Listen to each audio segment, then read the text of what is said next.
El antiguo Egipto y sus fascinantes vestigios que datan de hace 4500 años.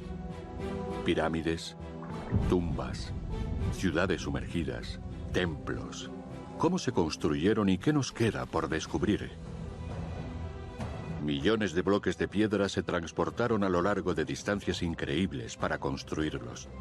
Y los útiles necesarios se fabricaron con materiales de tierras lejanas.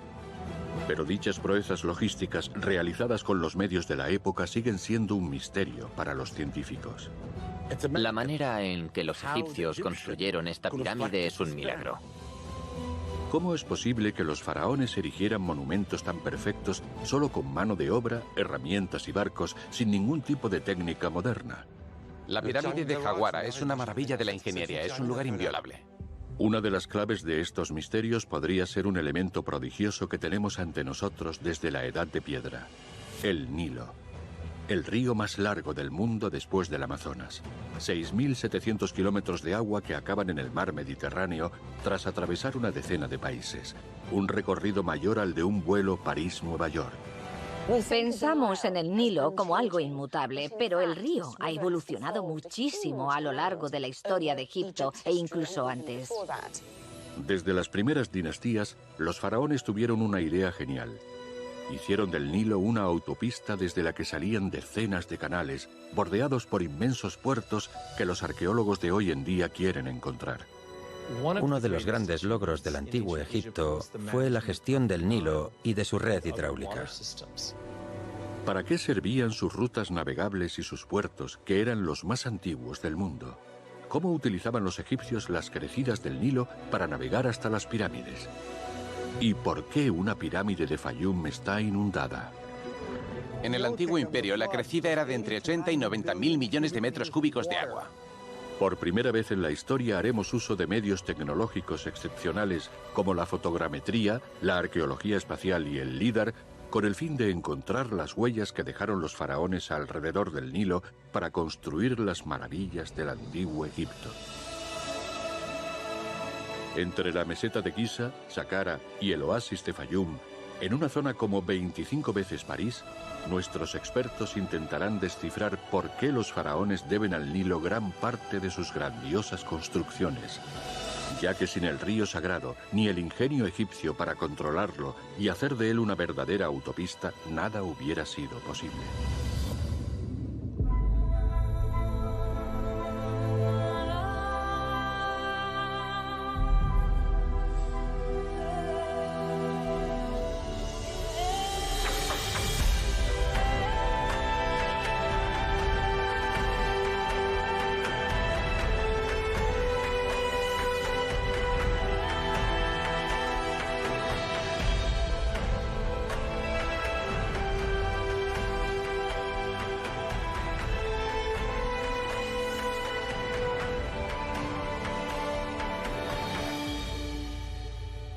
Los misterios del Nilo.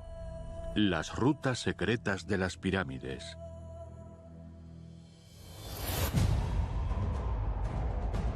A orillas del Nilo, en Egipto, la megalópolis del Cairo y sus 20 millones de habitantes casi hicieron olvidar los milenarios vestigios de la meseta de Giza. Keops, Kefren, Micerino. Los faraones de la cuarta dinastía levantaron los símbolos del antiguo Egipto. Pero pocos son los visitantes que se aventuran más allá. A 2 horas por carretera del Cairo y de la antigua capital, Memphis, hay una anomalía en pleno desierto libio: el Fayum. Un oasis milenario de unos 1.500 kilómetros cuadrados, más grande que la actual ciudad de Los Ángeles, y cuyos secretos arqueológicos siguen sin explicación. 8 siglos después de la gran obra de Keops, en Giza, un faraón consagrará su reino por modificar el Fayum. Se trató del mayor gobernante de la 12ª dinastía, Amenemhat III.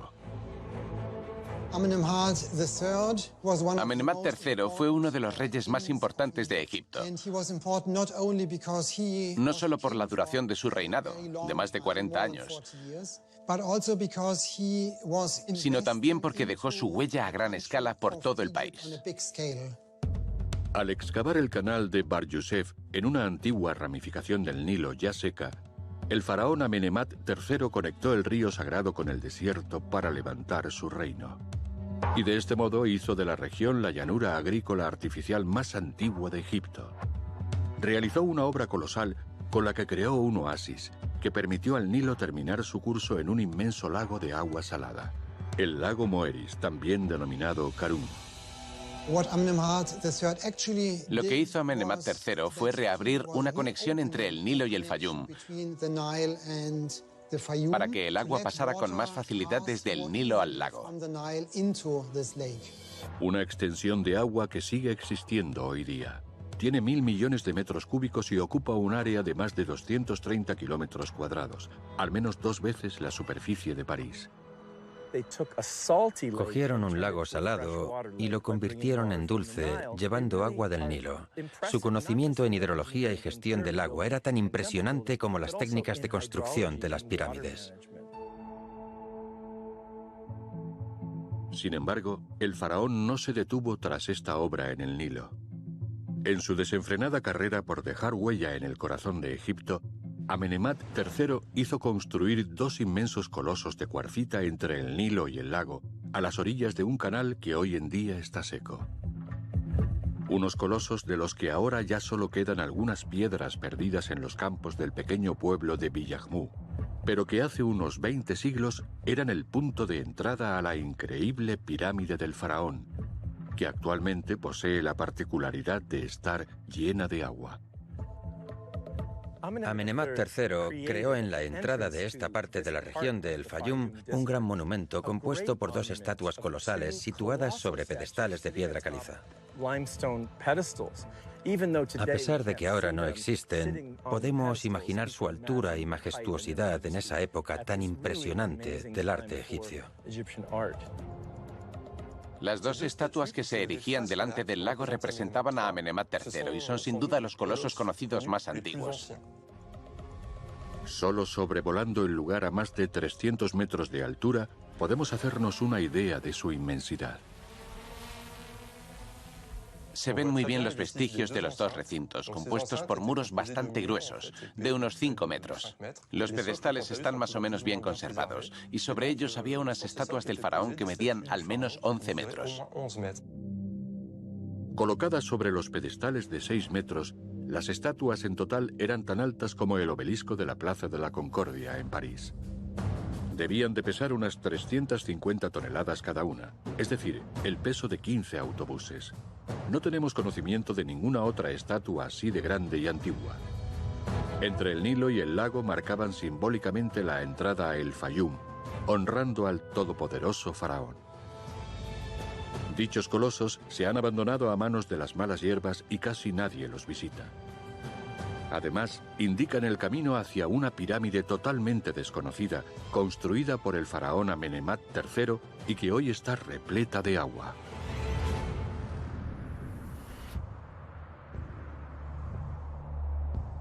A 20 kilómetros al sur de estos colosos hay una extraña pila de ladrillos que, en su época, estaba cerca de las aguas del Nilo y resplandecía como el sol. La pirámide de Jawara. Una pirámide fascinante imaginada por Amenemhat III como el monumento más perfecto y seguro del antiguo Egipto. El conjunto, alto como un inmueble de 20 pisos, debía competir con las grandes construcciones del antiguo imperio, como la pirámide de Keops, casi el doble y medio de grande. La pirámide de Jawara es una maravilla de la ingeniería y es la primera en tener un sistema de condena de sepulturas muy elaborado. El faraón la quería tan perfecta que tuvo que construirla 2 veces. Empezó por Dasur, cerca de la meseta de Giza y de la capital, Memphis. Aquel fue el primer fracaso. Una de las pirámides más fascinantes en el Fayum es la de Amenemhat III. En realidad, este rey había empezado otra pirámide en Dasur, que al parecer debido al emplazamiento se hundió y se cayó un poco. Así que no fue muy amable y enterró allí a su mujer. Los cimientos no eran muy sólidos, así que aparecieron grietas, fisuras y hundimientos y tuvieron que abandonar la pirámide casi terminada. Entonces, Amenemhat III eligió una nueva ubicación, Jawara, un lugar asociado al dios cocodrilo Sobek, muy relacionado con el agua. Finalmente, en el Fayum, entre el Nilo y el lago Karún, fue donde el faraón hizo construir su impenetrable sepultura 1840 años antes de Cristo. Una elección que tendrá sus consecuencias. La manera en la que los egipcios construyeron esta pirámide es un milagro. Es impresionante porque la hicieron para que los ladrones no pudieran entrar a robar nada. Es un lugar inviolable. Por primera vez en esta pirámide ya no hay cámara funeraria.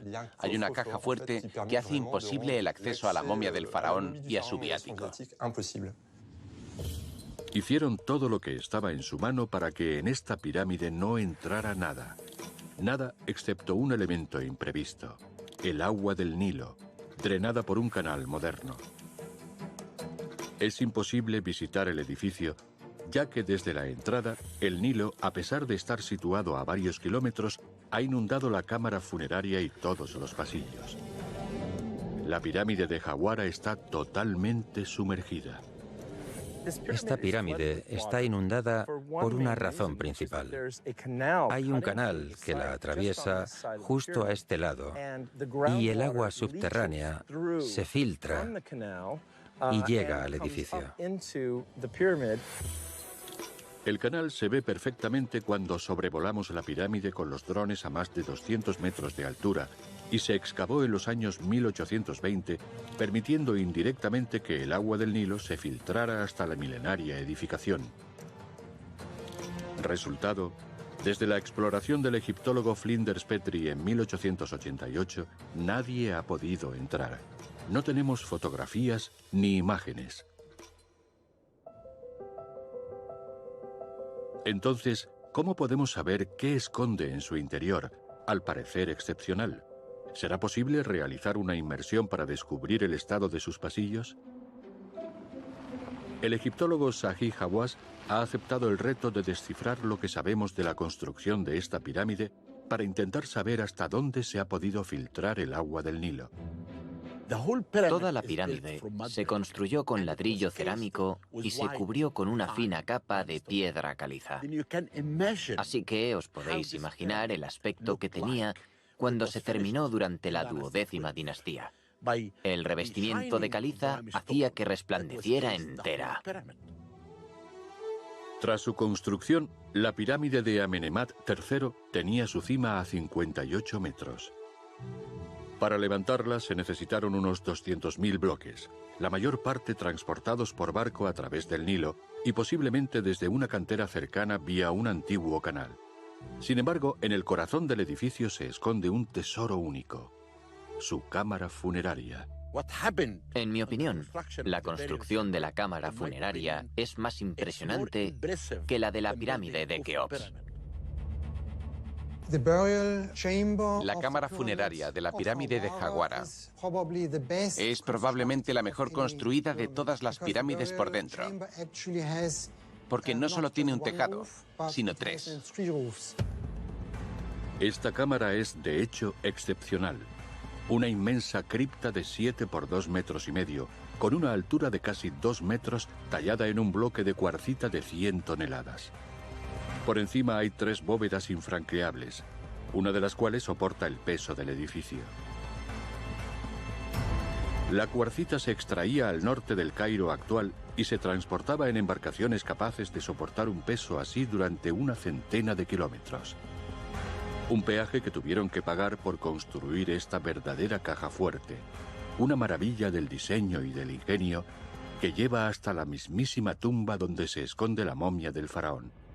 Amenemhat III claramente creó la pirámide más protegida del antiguo Egipto.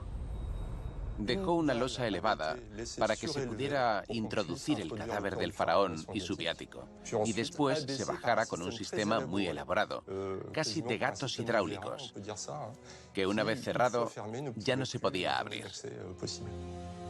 Cuando Flinders Petrie entra en la pirámide en el siglo XIX, ya había unos cuantos centímetros de agua en los pasillos, pero pudo explorarlos todos. El camino hasta el sepulcro es complejo, tiene prácticamente 100 metros y no tiene salida. Pero al llegar a la cámara funeraria, le esperaba una sorpresa. La tumba estaba vacía, la momia había desaparecido. La momia de Amenemhat III se había destruido. Encontramos restos de carbón, es decir, de madera calcinada. Así que los ladrones de la antigüedad debieron de vaciar la cámara de viáticos funerarios y después quemaron lo que quedaba en la cripta. ¿Cómo entraron los ladrones y robaron todo? No lo sé. ¿Qué contenía la tumba antes del saqueo? ¿Se inhumó a Amenemhat III en Jawara o eligió para sus reinas y para él otra pirámide? Sigue siendo un misterio. Dentro de la pirámide de Jawara descubrimos un sarcófago para el varón y vestigios arqueológicos. Sin embargo, la cámara funeraria estaba inundada y eso no ha ayudado a su conservación. Pero tenemos una buena razón para pensar que Amenemhat III fue enterrado aquí y no en la pirámide de Dashur. Algunos egiptólogos, como Stephen Harvey, creen que sí enterraron aquí al faraón, ya que hay indicios perfectamente visibles repartidos por todo el monumento. Stephen propone mostrarnos algunos de ellos. Podemos ver un jeroglífico inmenso en una línea vertical y sabemos a quién pertenece porque lo pone: el rey del Alto y Bajo Egipto. Y aquí vemos el cartucho alrededor del nombre Nemet Ra o Amenemhat III. Así que esta es la prueba, todavía in situ, de que esta pirámide es el templo de ese faraón. Entre los elementos repartidos alrededor de la pirámide, algunos han ayudado a los investigadores a identificar los materiales utilizados en la cámara funeraria. Hay bloques de granito que vienen incluso del sur de Egipto, a más de 700 kilómetros de aquí, y tuvieron que transportarse por el Nilo hasta este lugar. Aquí podemos ver fragmentos de granito de Asuán, así como la cuarcita que se usó para la elaborada cámara funeraria.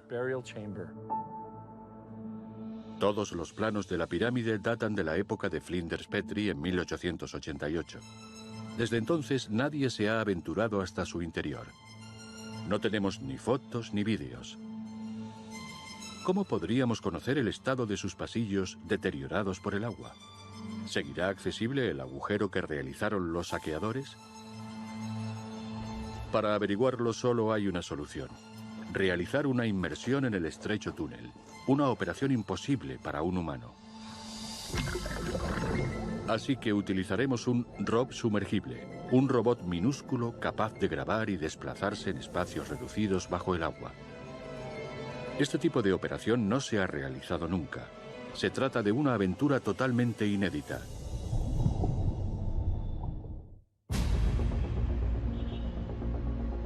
El ROV que penetrará en la pirámide de Jawara se ha diseñado en Francia, en Lyon. Theo y Thibaut forman parte del equipo que lo ha creado. El robot está casi terminado.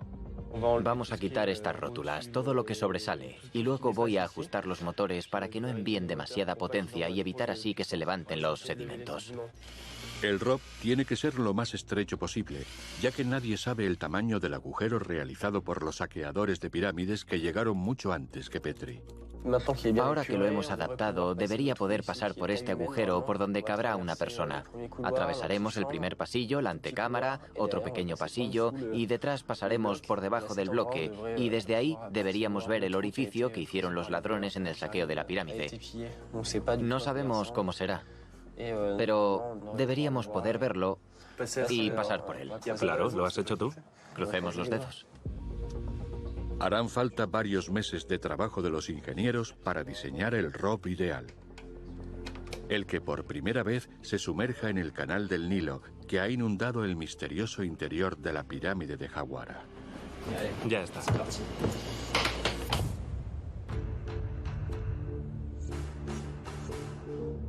Para construir su sepultura, Amenemhat III obviamente se inspiró en sus predecesores de la meseta de Giza, Keops, Kefren y Micerino, que levantaron sus pirámides 800 años antes. No obstante, en ninguna de ellas se ha filtrado agua del Nilo. ¿Cómo es posible si en la época había un puerto que llegaba hasta la meseta?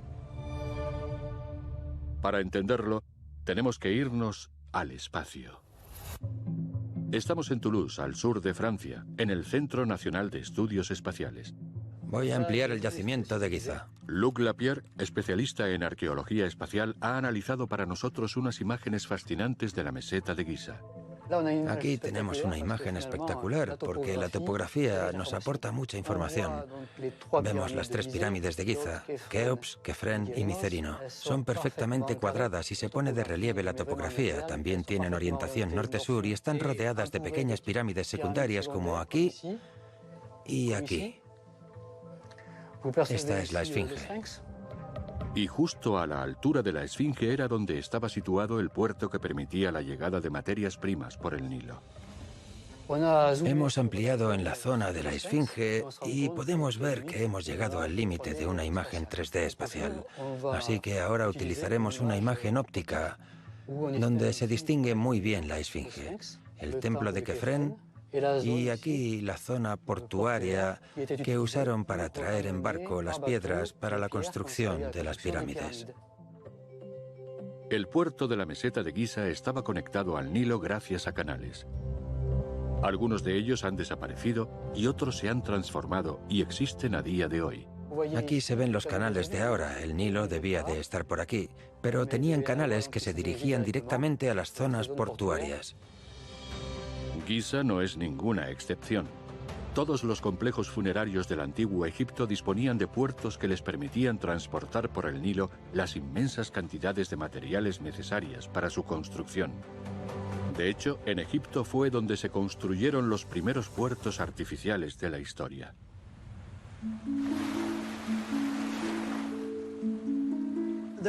Había numerosos puertos a lo largo del Nilo.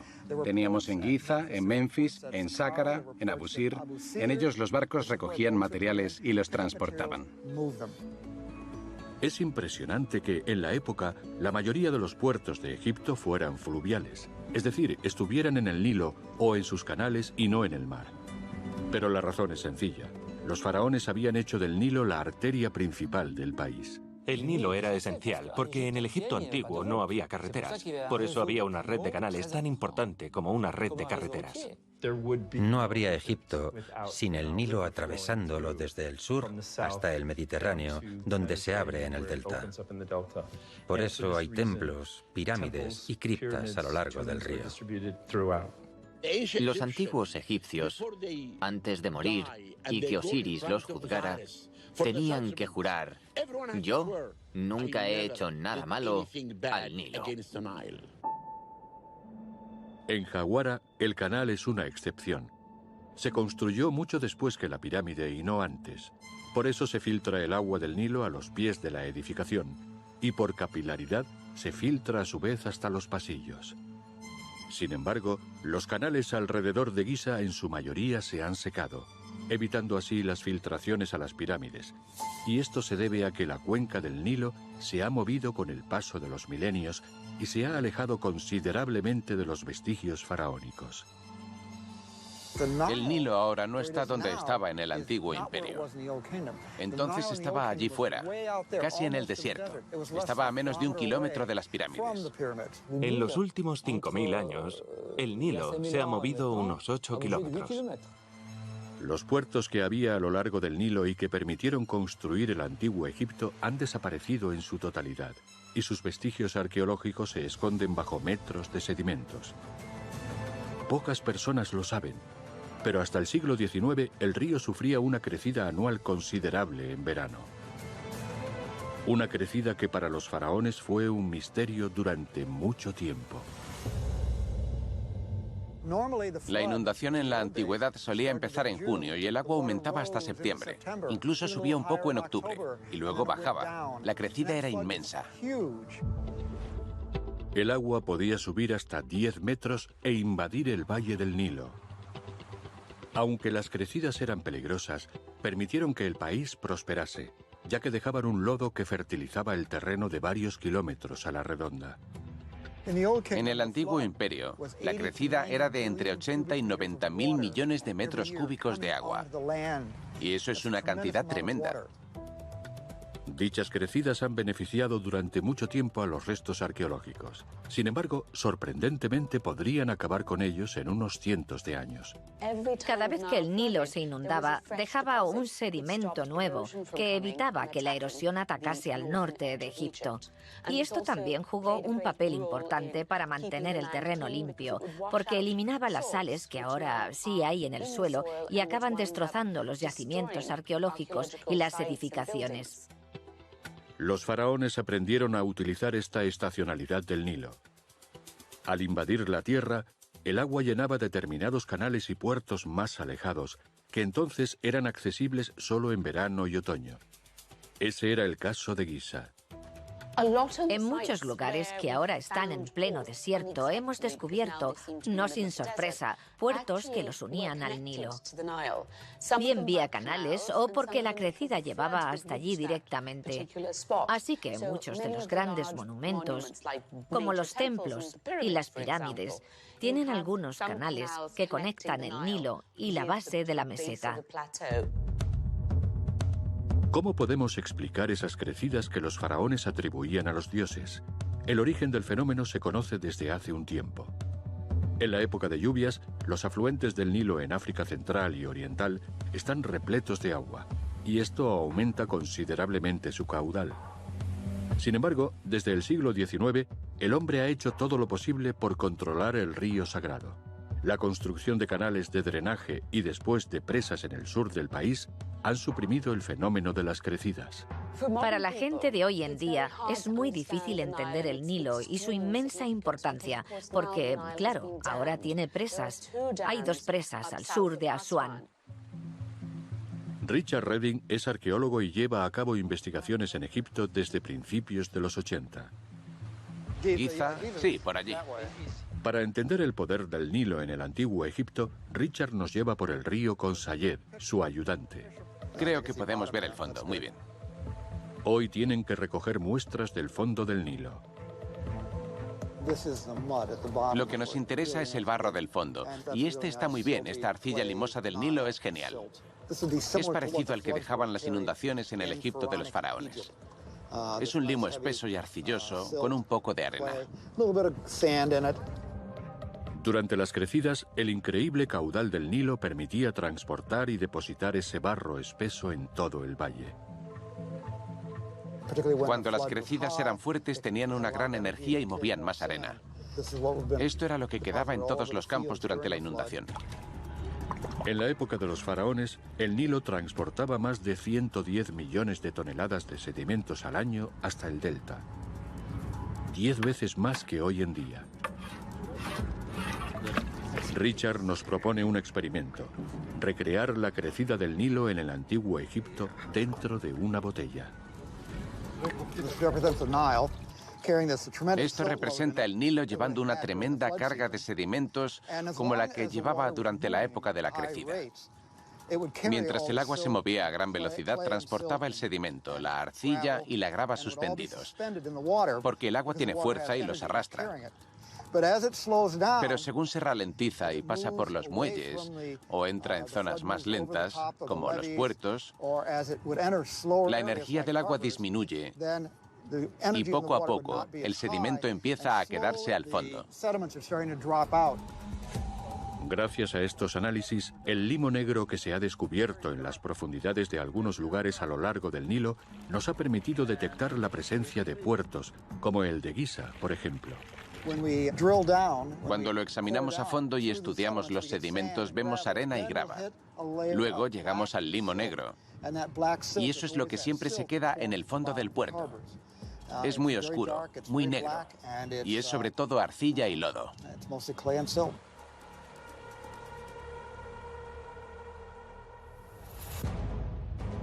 Estamos de vuelta en Lyon, en el sudeste de Francia, que es donde hemos encontrado la manera de explorar el interior de la pirámide de Jawara, inundada por un canal del Nilo.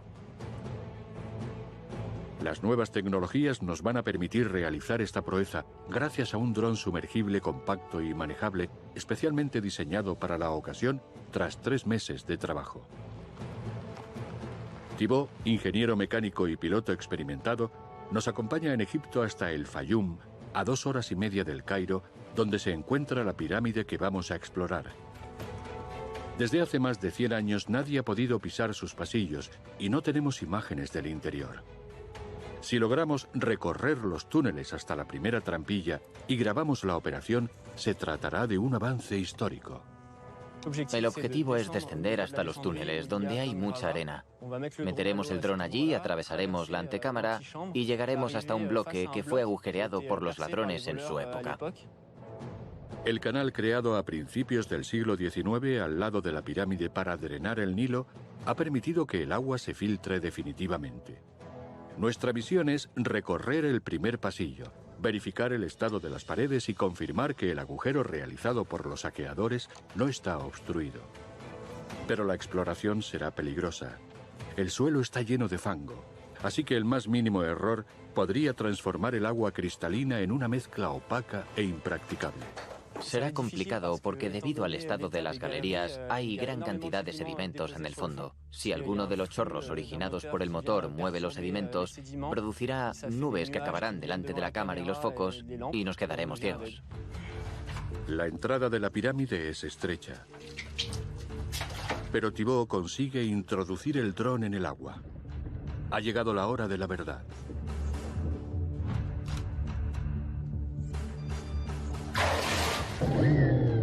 Enciende motores y el robot empieza a avanzar por las entrañas de la pirámide. Sin embargo, para Thibaut, la misión acaba de empezar. Con ayuda de un joystick, deberá determinar la velocidad, la profundidad y la inclinación del dron en cada momento, guiándose con las imágenes enviadas por las cámaras al ordenador portátil. Tiene que avanzar despacio y para el descenso necesita largos minutos. Estamos a 4 metros de profundidad. Debemos estar en la antecámara, porque ya no tengo el molesto techo encima. Al menos por ahora.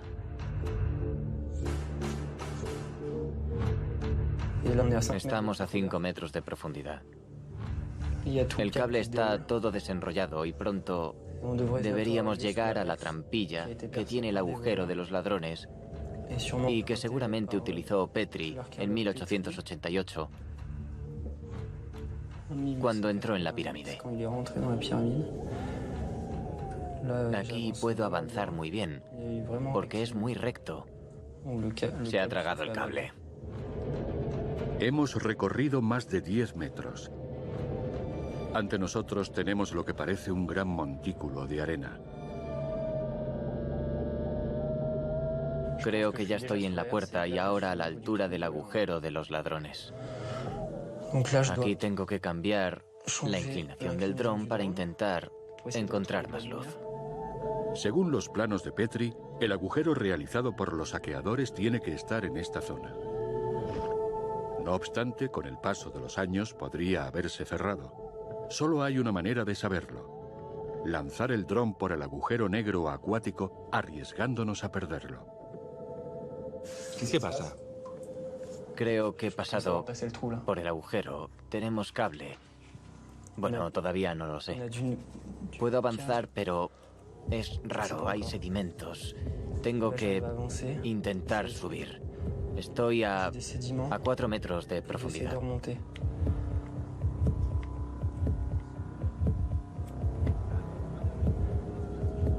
Sí, a 4 metros de profundidad. La visibilidad es nula. Parece que la misión ha fracasado, cuando de repente... Ya está bien, estoy al otro lado. Al otro lado. Tengo imagen. Estamos a 3 metros y eso sería imposible sin pasar por el agujero. Avanzo. Había bloques.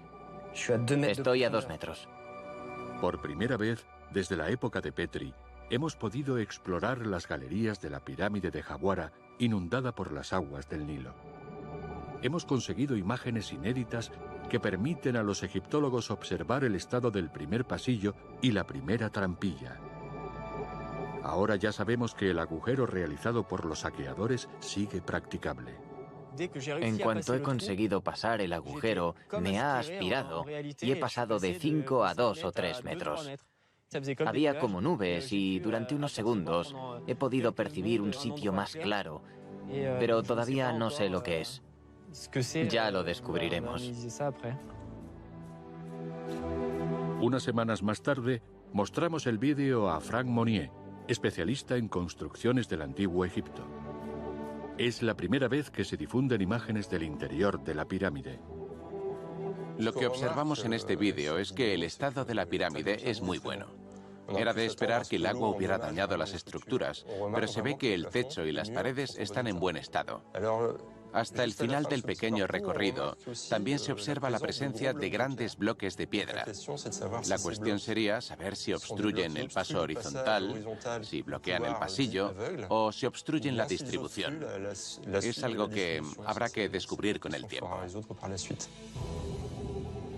Frank nota también un detalle particularmente interesante en cuanto a la losa que cierra el pasillo, en la actualidad abierta. Es de cuarcita, no es de piedra caliza. Por eso tiene un color diferente. De hecho, se introduce en la pared de enfrente.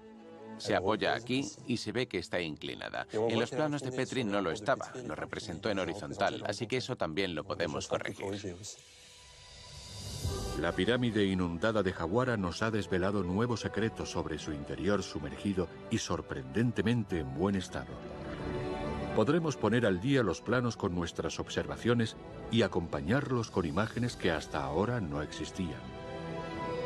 No obstante, se necesitarán años para sondear todos los pasillos hasta la tumba. Pero, ¿cuántos años le quedarán a la pirámide corroída por las aguas del Nilo? Parece que tiene los días contados. Cuando fui ministro de Antigüedades, intenté salvar esa pirámide, pero no pude, ya que la única forma de hacerlo es tratar el gran problema de las tierras de cultivo y el canal. Se trata de un proyecto enorme y no está en mi mano como arqueólogo. A pesar de las aguas del Nilo y el canal destructor, la pirámide de Jawara sigue en pie después de más de 3.500 años de su construcción. Y sucede lo mismo en Giza o Saqqara. Estudiando los puertos y los canales de estos antiguos vestigios, los egiptólogos intentan entender mejor los métodos de construcción y las materias primas utilizadas que han dado tal longevidad a estas edificaciones.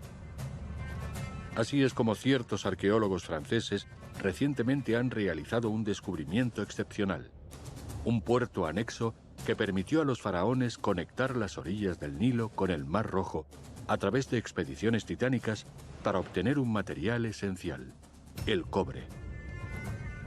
Cuando pensamos en el antiguo Egipto y en las pirámides, pensamos en construcciones monumentales como templos, ciudades o tumbas.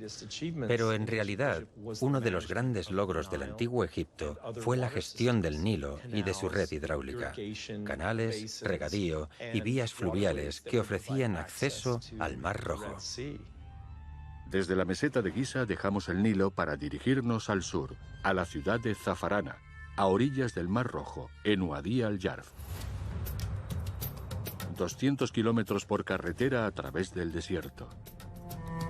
Aquí es donde se encuentra este puerto anexo, a 160 kilómetros del Nilo. Un puerto atribuido al faraón Keops. Pero, ¿cómo eran estas expediciones inimaginables? Sabemos que el cobre era un material muy importante para la fabricación de las herramientas y provenía del Sinaí. En el antiguo imperio, los egipcios salían del puerto de Keops, en Wadi al-Yarf.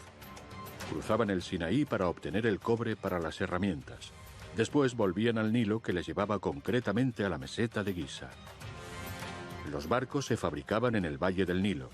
Después se desmontaban y se llevaban a piezas para luego montarlos en el Mar Rojo. Recorrer el camino entre los dos puertos les llevaba el mismo tiempo que el trayecto París-El Havre a pie. Con un dron a 300 metros sobre el nivel del mar, se pueden ver los vestigios del puerto de Kéops, el puerto marítimo artificial más antiguo del mundo. Desde el cielo lo vemos en la zona superior de la imagen, un espigón en forma de L y cuyo extremo sigue llegando a la orilla. Vamos. Deja eso aquí. Hoy acompañaremos a un equipo de buzos del Departamento Central de Antigüedades Submarinas en una expedición al Mar Rojo donde se descubrió el puerto.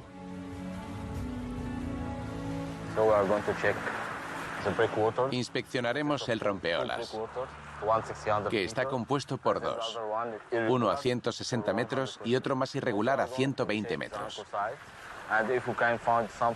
También inspeccionaremos la zona de fondeo y si encontráis algo, dibujadlo para que todo esté en el mapa. Y necesitaré un informe cuando terminéis. Tenéis que entregarme un informe con todos los detalles. Buena suerte.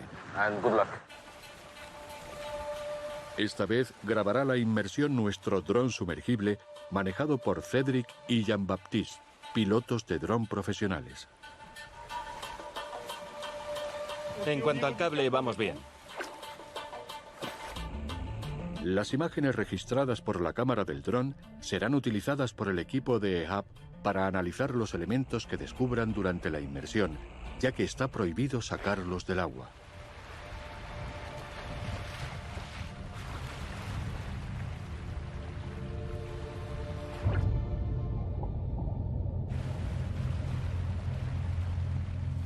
Jean-Baptiste es el encargado de la distancia y el ángulo del cable, que es el único medio para comunicarse con el dron submarino, porque las ondas wifi no viajan por el agua.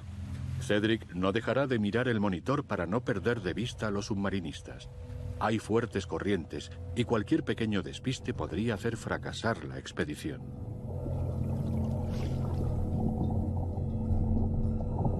Unos minutos después del inicio de la inmersión en el Mar Rojo, EHAB nos indica que han encontrado el yacimiento arqueológico.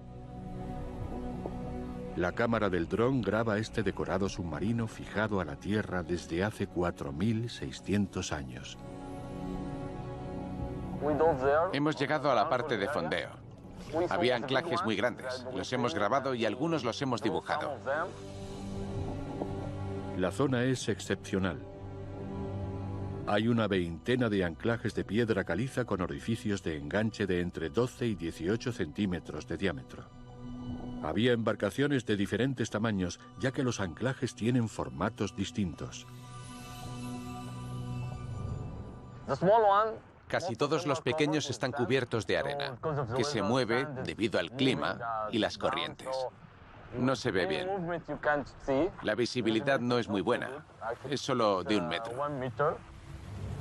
Gracias a los estudios activos incluso hoy en día, sabemos que los faraones hicieron del Nilo no solo la arteria fundamental del país, sino que también la convirtieron en un nexo de unión con otras tierras. Zonas desde donde partían los navíos que suministraban los materiales a las grandes canteras faraónicas del antiguo imperio.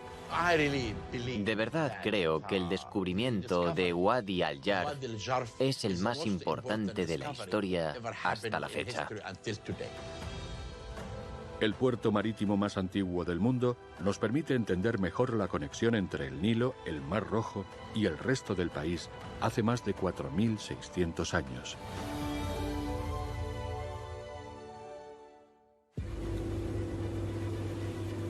Los faraones no dejaron de construir puertos a lo largo y ancho de sus reinos.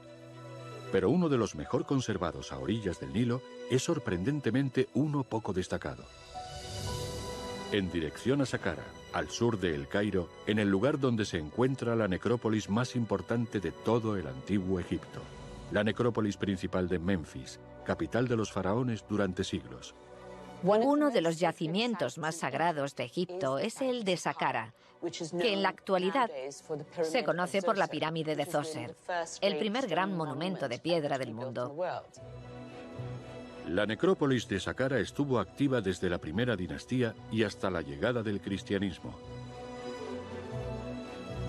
pero para asegurar su desarrollo debía estar conectada al Nilo.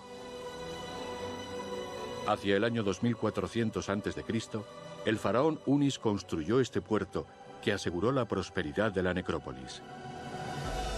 Los canales del Nilo que lo alimentaban ya no se ven. Están escondidos por los campos y la vegetación.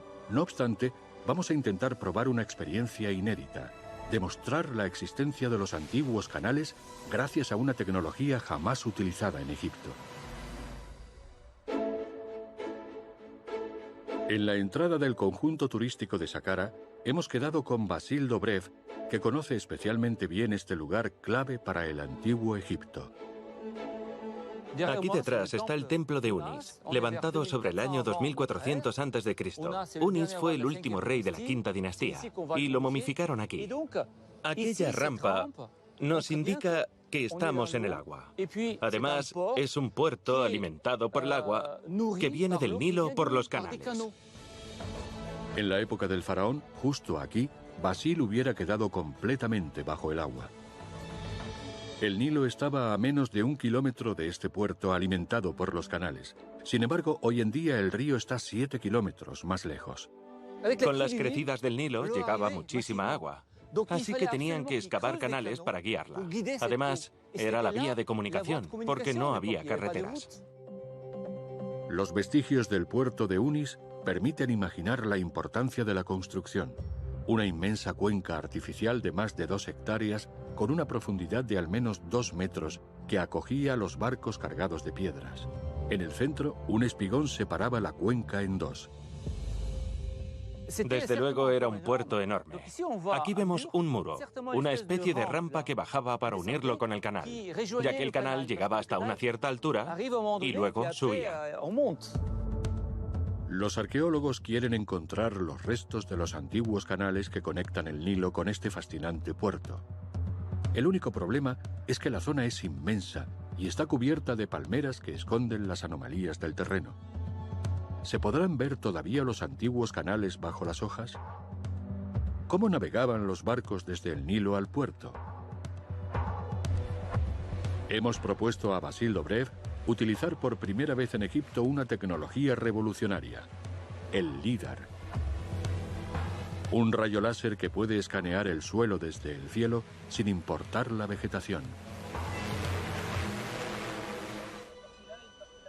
Podemos espaciar las líneas unos 100 metros. Julien Bernard es uno de los especialistas franceses del LIDAR en dron. El modelo que ha desarrollado es único. A 85 metros de altura, este aparato de 3 kilos escanea a una precisión de 2 a 3 centímetros. El LIDAR funciona con un escáner que envía un láser que a su vez se refleja en los obstáculos, así que puede reflejarse a varios niveles. Esos datos se reflejan en el escáner y en función de lo que tarde el láser en llegar, deduciremos la distancia. El programa de trabajo es intenso. Vamos a sobrevolar 2 zonas, un total de 90 hectáreas entre Saqqara y Helwan, a orillas del Nilo. La potencia del LIDAR permite cubrir 10 hectáreas por vuelo de 10 minutos y ofrece más posibilidades que la fotogrametría. El equipo es especialmente meticuloso con el plan de vuelo, supervisado por nuestro egiptólogo Basile Dobrev. Solo tenemos un día para que esta experiencia única ofrezca resultados. Hay que ir más por aquí para captar el templo. Más. Por detrás. Porque no tenemos muro ahí. Eso. Ya está. Venga, dale.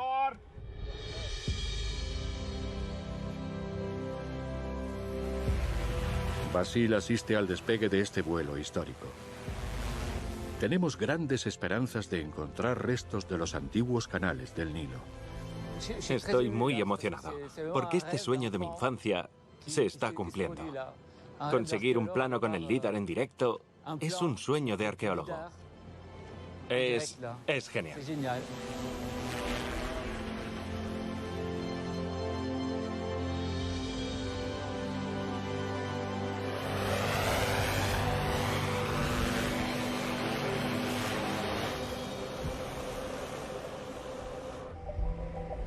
Inmediatamente después del escaneo, Julien puede visualizar los datos en el ordenador antes de tratarlos en el laboratorio. Estoy verificando que tengamos suficientes puntos en el suelo. Así que vemos que con las palmeras hay bastante láser que llega al suelo y tenemos tal densidad que si reducimos la imagen da la impresión de que es continuo, pero en realidad son millones y millones de puntos individuales. Tras unas horas de trabajo, el resultado es espectacular.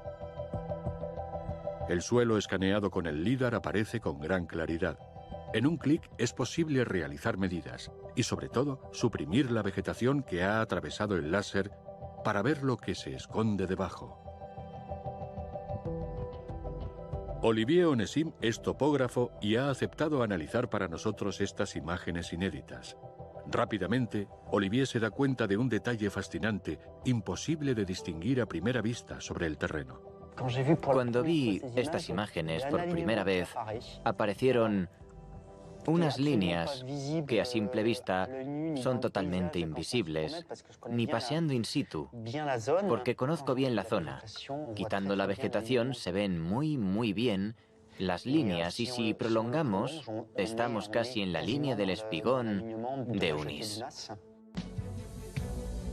Usando herramientas digitales con la imagen, se pueden verificar la alineación y la orientación de cada uno de los elementos. El puerto de Unis está en la zona superior izquierda de la imagen y el Nilo a la derecha. Es un descubrimiento excepcional. Esta imagen ha ofrecido datos actuales de un antiguo canal que permitía a los barcos llegar a la necrópolis de Saqqara desde el Nilo hace más de 4000 años. ¿Podría tratarse de un antiguo canal?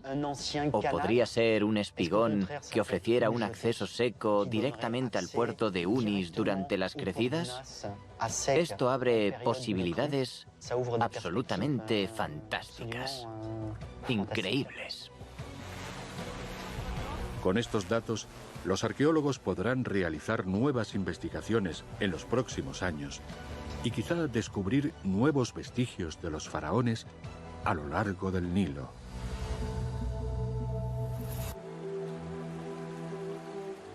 Desde los puertos de Giza y Saqqara hasta las fascinantes construcciones portuarias del Mar Rojo, hay numerosas huellas faraónicas diseminadas por las orillas del río Sagrado. Gracias a las nuevas tecnologías al servicio de los arqueólogos, a partir de ahora podremos encontrar rutas secretas esenciales para la construcción de las pirámides y explorar lugares que pensábamos habían desaparecido para siempre, como la pirámide de Jawara, una construcción única engullida por el Nilo, pero cuyas puertas podrían abrirse por primera vez desde hace más de un siglo.